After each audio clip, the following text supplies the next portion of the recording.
오늘은 파리 문화예술기행 6번째 이야기 도시를 산책하다 F 파트를 말씀드리도록 하겠습니다.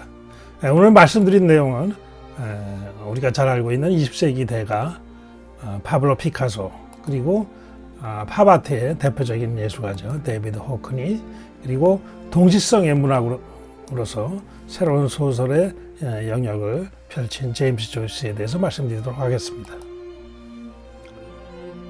피카소는 알다시피 전후 좌우 시점을 달리하는 여러 가지 방향에서 그린 것을 동시에 한 화면에서 보여주고 있습니다. 데이비드 호크니도 역시 피카소 영향을 받아서 그러한 방법을 쓰고 있습니다. 제임스 조이스도 소설 속에서 의식의 기법을, 의식의 흐름의 기법이라고 우리가 흔히 얘기하죠. 서로 다른 장소, 서로 다른 생각, 서로 다른 지역, 기억, 이런 것들이 총체적으로 이야기되는 것입니다. 그래서 좀 난해한 그 소설로서 악명을 떨치고 있기도 하죠. 자, 오늘 그 도시를 산책하다 F 파트에서는 저도 그러한 그 동시성의 방법을 택해 가지고 그러한 방법으로 진행을 해보도록 하겠습니다. 자, 배경에 있는 것이 바로 그 프랑스의 대문호 빅토르 유고의 모습을 보고 계십니다.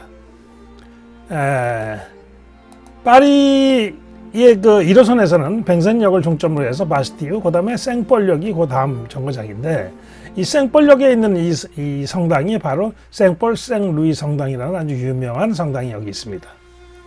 여기에는 그 프랑스의 왕 샤를 6세부터 루이 11세까지 여기서 세례를 받게 됩니다. 그러니까 아주 전통이 있는 그러한 성당이 되겠습니다. 이 생폴역 근처에 바로 피카소 미술관이 있습니다. 우리가 잘 알고 있는 피카소 미술관이 있고, 이 지역을 우리는 마레 지역이라고 얘기합니다. 마레 지역이라는 프랑스 말로 늪이라는 뜻을 가지고 있습니다. 이전에 수도사들이 여기서 이제 경작을 하고 늪에서 경작을 했다고 해서 이 지역을 마레 지역이라고 합니다. 2차 대전 때는 그 독일군들이 유태인들을 이쪽으로 강제로 이전시켰어요. 이 지역으로. 그래서 유태인들 밀집 지역이라고도 볼 수 있고, 그리고 카페, 갤러리, 이런 문화의 거리기도 하고, 동성애자들이 또 많은 지역이기도 합니다. 빅토르 위고는 그 레미제라블에서 바로 이 교회를 모델로 해가지고 양녀 코제트가 여기서 결혼식을 올리는 것을 소설에서 쓰고 있습니다. 1843년엔 빅토르 위고가 큰딸의 결혼식을 여기서 직접 올리기도 하죠. 이나저나 빅토르 위고의 그 집이 또 요 근처에 그 플라스 데보주, 그러니까 데보주 광장 그 근처에 바로 빅토르 위고의 집이 있습니다. 빅토르 위고의 그 문학관도 거기 있죠. 그러니까 이래저래 이 지역이 빅토르 위고하고 관계가 아주 매우 깊은 그런 지역이라고 하겠습니다. 피카소 미술관은 이 지역에서 어떻게 되어 있는지 보시죠. 자, 보세요. 이게 바로 피카소 미술관인데, 1985년에 살레 호텔을 리뉴얼 해가지고 새로 개관했습니다. 총 5,000점의 그림이 있는데 5개 층에 나누어서 37개 관에서 공간을 바꿔가지고 전시를 하게 되겠습니다. 피카소 조각품이죠. 저게 뭔지 고민하는 사람의 모습을 밑에 있게 표현한 것입니다. 마리 테레즈의 초상, 동시성의 문제가 여기서 벌써 보여지네요. 옆에서 본 얼굴과 앞에서 본 얼굴, 이런 것들이 조각조각 그 하나의 면 속에서 들어가 있는 모습을 우리는 보게 되겠습니다. 이 미술관을 우리가 저걸 할 적에 바로 우리가 잘 알고 있는 그 앙드레 말로가 그 피카소의 부인과 협의해가지고 이 작품을 선정하게 됩니다. 이때 그 프랑스 문화부 장관으로 있던 앙드레 말로가 고안해낸 그 세금 제도가 기납제라, 다시용이라는 기납제라고 얘기하는데, 이것은 무엇이냐면 그 상속세라든가 이러한 세금을 낼 적에 현금으로 직접 내지 않고 그림이나 문화예술품으로 대신해서 내는 것을 말합니다. 피카소가 바로 이 기납제에 해당되었던 작가이기도 하죠. 파블로 피카소는 20세기 최고의 현대미술가죠. 그 큐비즘의 그 입체주의, 해체, 확장, 그리고 분석과 종합을 통해서 이 동시에 서로 다른 시점을 했던 것이 동시에 이야기를 펼치는 것으로 매우 유명한 작가입니다. 그리고 대가들의 작품도 패러디를 많이 했죠. 총 5만 점의 작품을 완성하고 있습니다. 자, 어릴 때 피카소의 작품 보겠습니다. 이 사실력을 보세요. 데살력이 아주 대단하죠. 이 볼륨감과 형태감. 이게 11살 때 그림입니다. 피카소. 천재입니다. 오른쪽 그림도 보세요. 15살에 그린 그림입니다. 색깔, 그 비례라든가 형태감, 볼륨감 완벽하죠. 이 질감 처리한 거 보세요. 피카소는 천재입니다. 자, 몽마르트르 언덕의 바또 라부아르 세탁선이라는 그 이름의 그 작업실입니다. 여기에 그 20세기 최고의 화가였던 피카소를 비롯해서 조르주 브라크, 막스 자콥, 앙리 마티스, 위트리오, 모딜리아니 이런 작가들의 작업실이 여기 있었습니다. 세탁선의 이름은 세느강에 그 세탁을 하면서 다니는 그 배가 있었어요. 그래서 그것과 이 건물의 형태가 비슷하다고 해서 그 세탁선이라는 이름을 붙이게 되었던 거죠. 바또 라부아르 이렇게 이야기를 하게 되는 것입니다. 그 피카소의 그 작품 중에 이제 청색 시대의 작품이죠. 포옹이라는 작품 다 여기서 했던 것이죠. 자, 이제 본격적인 피카소의 작품인데 바로 이게 동시성의 이야기를 처음 제시했던 작품 중에 하나입니다. 앞과 옆의 모습이라든가 이런 것들 평면성이라든가 또 여기 보면은 이 얼굴에서 아프리카 마스크, 아프리카 문화에서의 어떤 그 조각품 같은 거 그 연상되시죠? 피카소는 아프리카 문화에 영향을 많이 받았어요. 우측에 있는 작품 보세요. 도라마르의 초상도 마찬가지죠. 이쪽에 있는 사람의 옆얼굴 그리고 저쪽에 또 있는 사람의 옆얼굴이 같이 한 장면의 얼굴로서 통합돼 가지고 있단 말이죠. 그러니까 이것을 그리는 것과 저것을 그리는 것은 시점도 다를 뿐더러 시간이 다르게 되는 것이죠. 시간이 다르면 따라서 공간도 다르게 되는 것이죠. 이것이 바로 피카소 작품의 특징이기도 합니다. 자, 당시에 그렸던 사실주의 회화 작품 보세요. 이렇게 사실적인 작품을 그리던 시기에 바로 이런 평면적인 작품을 그렸다는 것은 아주 놀라운 일이 되겠습니다. 매우 전위적인 예술가죠. 피카소는. 자, 유명한 우는 여인 피카소의 작품의 대표적인 작품입니다. 이 옆얼굴 거의 뭐 로봇 같은 느낌도 나네요. 이 입술 그리고 손 나눠진 경계 이런 것들이 서로 다른 면에서 본 시점들이 통합되는 과정들을 볼 수 있습니다. 여기서도 마찬가지죠. 이마가 툭 붉어져 나왔네요. 아마 밑에서 본 거겠죠. 이런 경우는. 그리고 여기 밑에서 본 이 작품 보세요. 전혀 다른 형태가 나오는 것이죠. 형태를 해체시켜가지고 다시 종합해 보니까 이런 형태가 그림이 되는 거죠. 그러니까 난해하고 어렵죠. 괴물과 같기도 하고. 실제 이런 사람의 얼굴을 이렇게 그렸다니까 이 실제 이 모델에서부터 이 그림까지 얼마나 많은 거리감이 있는지 아실 수 있겠습니다. 자, 이 그림은 누구의 그림이냐면 데이비드 호크니, 피카소를 아주 좋아했던 데이비드 호크니 작품입니다. 여기 피카소의 얼굴이 모습이 보이죠? 데이비드 호크니 작품입니다. 그리고 자기 자화상. 자, 이 왼쪽의 그림 보세요. 이 데이비드 호크니의 어머니 얼굴입니다. 자, 이 사진마다 시간과 공간이 다른 것들을 이어서 붙여가지고 종합적으로 표현을 했어요. 그러니까 여기에서의 이야기와 여기에서의 이야기가 다르다는 얘기예요. 그러니까 수많은 이야기가 이 안에 들어가 있다는 거예요. 일종의 보면 영화로 보면 활동사진과 같은 거예요. 1초에 몇 카트씩 그 나눠지는 그런 것과 아주 비슷한 그 느낌을 준 것이죠. 3차원의 현실과 2차원의 회화를 사진이라는 매체를 통해서 재구성해가지고 새롭게 구성한 작품입니다. 새롭게 표현한 작품이죠. 자, 이러한 그 동시성의 영역, 동시성의 방법, 이것을 소설, 문학 작품에서 활용했던 작가가 있습니다. 바로 그 사람이 유명한 제임스 조이스. 이 율시스라는 책은 1922년 프랑스 섹스피어 앤 컴퍼니 출판사에서 출간됩니다. 사실 이 율시스라는 책은 미국과 영국에서 이미 금서로서 그 출판을 할 수 없게 되어 있는 책입니다. 이것을 과감하게 실비아 비치라는 이 섹스피어 출판사의 그 주인이 출간하게 되죠. 이 율리시즈라는 그 책은 사실은 그 호모가 쓴 오디세우스 장군에 대한 이야기입니다. 오디세우스 장군이 그 트로이 전쟁을 마치고 다시 돌아오면서 26년에 걸쳐서 돌아오는 그 과정, 이것을 더블린의 16시간의 일상으로서 함축시켜 버립니다. 이 이야기는 아일랜드 더블린이 무대고 1904년 6월 16일 아침 8시부터 오전 새벽 2시까지죠. 그러니까 총 16시간의 이야기를 보여주는 것입니다. 여기에는 역사, 신학, 철학, 또 과학과 문학, 미술, 다양한 것들이 융합된 그런 소설이고 이 문체도 다양합니다. 그래서 이것은 이제 의식의 흐름의 기법을 통해서 보여주는 그 소설이라고 볼 수 있겠죠. 자, 다시 데이비드 호크니로 돌아보겠습니다. 데이비드 호크니 그림이죠.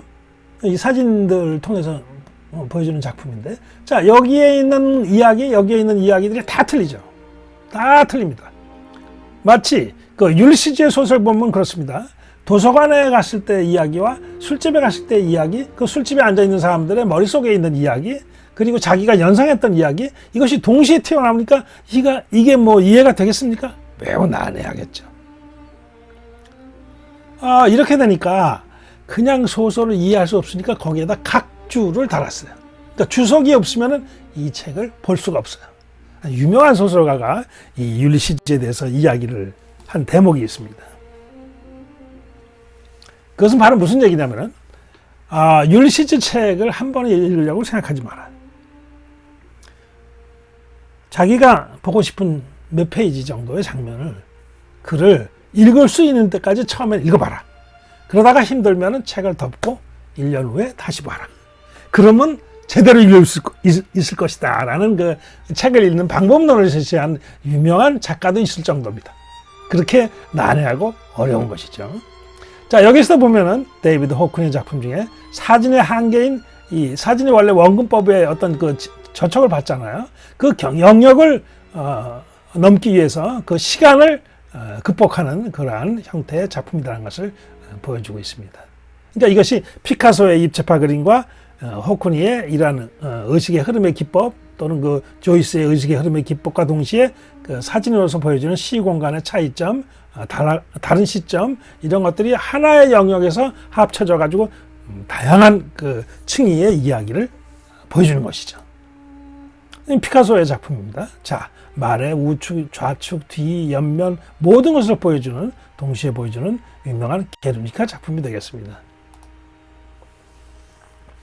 자, 피카소 작품 중에 알제 여인들이라고 있죠. 드라큘라 작품인데요. 이 작품입니다. 이게 패러디한 작품이죠. 실제 작품이 이 작품이에요. 근데 이 작품이 왜 나왔을까? 2015년도에 크리스티 경매에서 자그마치 이 그림이 1967억에 팔렸습니다. 거의 2천억에 가까운 금액이죠. 미술 작품 사상 경매에서 최고가입니다. 이전까지는 누구 작품이 제일 높았을까요? 프란시스 베이컨, 영국의 화가입니다. 프란시스 베이컨이 그린 그의 친구 지그문트 프로이드 박사의 그 증손주죠. 프로이드, 루시앙 프로이드 작가죠. 루시앙 프로이드의 모습을 그린 세 개의 면으로 나눠진 3면화. 이것이 1,560억 정도였다고 합니다. 그러니까 그 이후로 더 높은 가격의 그림이 나온 거죠. 피카소 작품이. 자, 데이비드 호크니. 데이비드 호크니는 영국 출신이에요. 원래 1960년대에 영국에 살다가 이제 LA 쪽으로 가서 작품을 하게 되는데 천식 환자이기 때문에 천식이 기관지가 좀 안 좋고 그래서 이제 공기가 아무래도 이제 LA 쪽이 깨끗하니까 이쪽에 가서 이제 그림을 그리게 됩니다. 여기에 이제 수영장이라든가 정물 인물 이런 그 대표적인 작품들이 있죠. 제임스 조이스입니다. 아일랜드 화폐에 보면 이 제임스 조이스의 그 화폐가 있습니다. 아일랜드에서는 뭐 아주 보물 같은 작가라고 볼 수 있죠. 더블린 출신으로서 그 더블린 사람들 그리고 젊은 예술가의 초상 율리시스 이 시리즈가 바로 한 맥인데 율리시스를 따로 떼어가지고 하나의 작품으로서 만듭니다. 제임스 조이스의 얼굴을 보고 계십니다.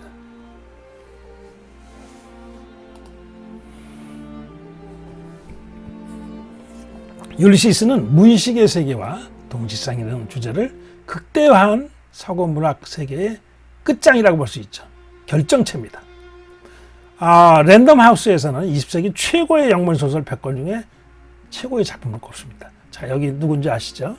앤디 홀이 주로 작품에서 많이 그 소재로 또 실크 스크린 작품에 많이 이용했던 마릴린 몰러입니다.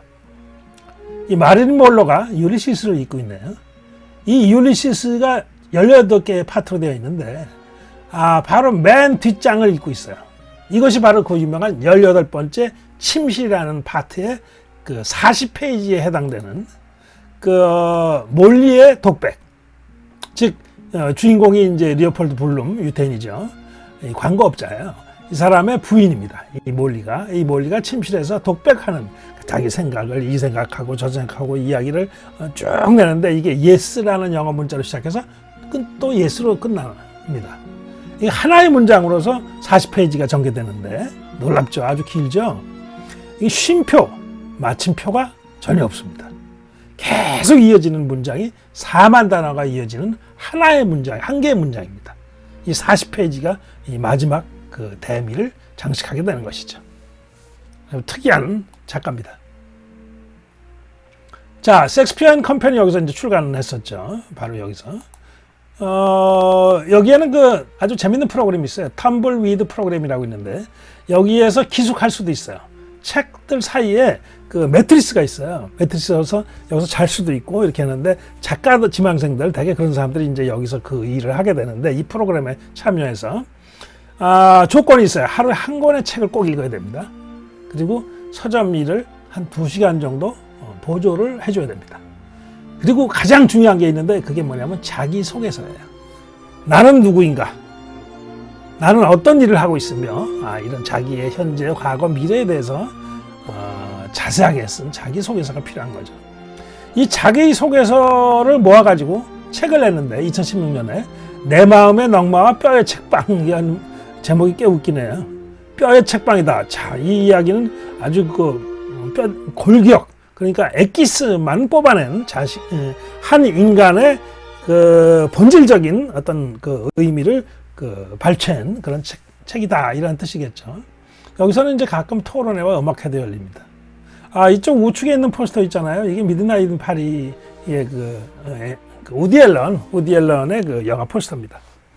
이 영화가 아주 매우 특이한 게 1900년대 초 그 벨 에포크라고 있지 않습니까? 벨 에포크. 그 시대에 있었던 그 예술가들을 만나서 서로 만나서 뭐 술도 먹고 또 연애도 하고 이야기를 하고 그리고 질문하고 그런 그 영화가 되겠습니다. 우디 앨런은 프랑스의 그 파리 사람, 특히 파리 사람들이 되게 좋아해요. 그러니까 이제 그 파리에 있는 소극장에서는 우디 앨런 전용 영화관이 많습니다. 우디 앨런을 좋아하는 이유는 우디 앨런이 구사하는 그 고급 유머 있죠. 네, 그런 것들을 그렇게 좋아해요. 이 프랑스 사람들이. 프랑스 사람들이 그 유머가 상당히 많은 사람들이거든요. 그러다 보니까 이제 유머 있는 사람을 좋아하는 거죠. 1919년 실비아 비치 또 조이스 해밍웨이 이 책방에 드나들던 사람이죠. 그리고 이제 그 브레이트 시국 작가죠. 그리고 이제 초현실주의 화가 에른스트 등 3,000여 명이나 여기에 그 드나들었던 그리고 회원제로도 있었고 했습니다. 한때는 이 책방이 좀 어렵다고 해가지고 앙드레 지드 같은 문인들이 주동이 돼가지고 소르본 대학 교수들하고 같이 이 책방 살리기 운동 해가지고 탄원서도 내고 이 책방이 아주 중요한 것이다. 왜? 그 프랑스에 있는 그 영문학 서적을 파는 아주 중요한 책방이기 때문에 그리고 역사적으로도 조이스의 책을 출간했던 그런 곳이기도 하죠. 이제 우디 알렌 감독의 이 영화 속에는 이제 피카소, 또 살바로 달리, T.S. 엘리엇, 그리고 인상주의 화가 드가, 고갱, 피츠제랄드, 벨 에포크 시대, 이 시대의 그 사람들을 만나는 아주 재미있는 타임머신을 타고 왔다 갔다 하는 그러한 아주 재미있는 영화입니다. 자, 여기가 이제 바로 그 내부예요. 이쪽에는 이제 뒤에가 매트리스가 있어요. 침대가 있고 잘 수 있게 되어 있는 거죠. 이게 지금 제임스 조이스죠. 그리고 실비아 비치의 모습입니다. 원래는 이 오데온 거리에 있었어요. 이게 오데온과 12번지 거리죠. 이 거리에 있었다가 나중에 아까 봤던 것은 이제 세느강 근처 노틀담 바로 건너편 거기로 이제 이사를 하게 된 것이죠. 자, 이 감독이 바로 누구냐면 그 유명한 영화 감독이죠. 지가 베르토프. 전설이죠. 영화 감독에서는 전설입니다. 이 카메라를 든 사나이 명화죠. 여기서 이제 그 키예프의 하루를 마치 제임스 조이스가 더블린 시내의 하루를 묘사하듯이 그대로 묘사합니다. 그러니까 영화 속의 시간이라든가 어떤 시민들의 모습, 이야기 그런 것들을 여러 층위로서 이야기를 전개해 나가는 것이죠. 마지막에는 이런 그 사진을 찍는 그 모습을 아주 거대하게 확대시키고 이 사람들이 군중 속에서 있는 모습들을 보여줍니다. 이렇게 그 피카소, 입체주의 그리고 제임스 조이스의 그 동시성의 문학은 포스트 모더니즘 연극이나 영화, 미술에서 많은 영향을 끼치게 되는 것이죠. 자, 매년 6월 16일 블룸스데이에는 그 소설 속에 나오는 돼지 콩팥을 구워서 먹는 축제를 즐깁니다. 마치 오늘날 그 미술에서 그 커뮤니티 그런 그 공공 미술 같은 것들을 많이 하거든요. 거기서 보면은 지역의 그 주민들 또 다양한 작가들 모여가지고 서로 토론하고 그 지역의 역사라든가 그것을 바탕으로 작품도 제작하고 이런 커뮤니티 아트와 비슷한 그 6월 16일 날 모여서 블룸스데이에는 산책과 음악회 그리고 그 율리시스를 입고 서로 토론하는 이런 그 즐거운 날이 되겠습니다.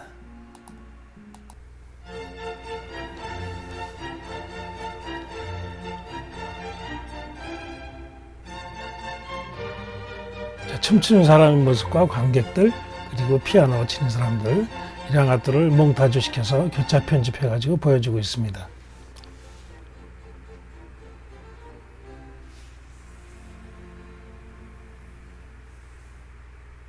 지가 베르토프는 1930년대 말 모든 영화에서의 지위를 박탈당하고 그 반유대주의가 기성을 부리고 있는 그 시대에 많은 박해를 받게 됩니다.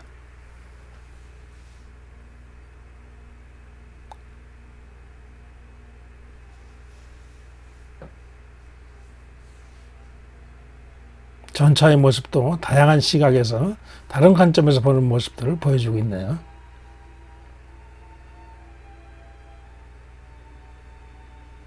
동시에 도시의 모습을 다른 각도, 다른 시점에서 이야기를 보여주고 있습니다.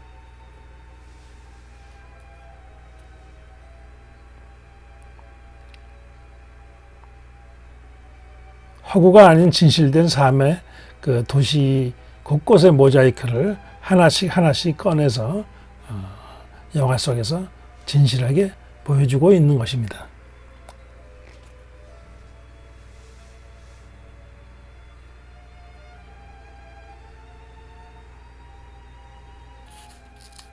이 영화는 나중에 그 지가 베르토프 집단이라는 장리 고다를 중심으로 해서 그 프랑스의 영화 그룹을 결성하게 되죠. 그래서 플롯이 아닌 어떤 이야기 속의 영화가 아닌 그 다큐적 진실을 담은 그러한 영화를 그 보여주는 그러한 집단으로서 한동안 그 실험 영화의 대열에 연구하고 또 활동을 하게 됩니다.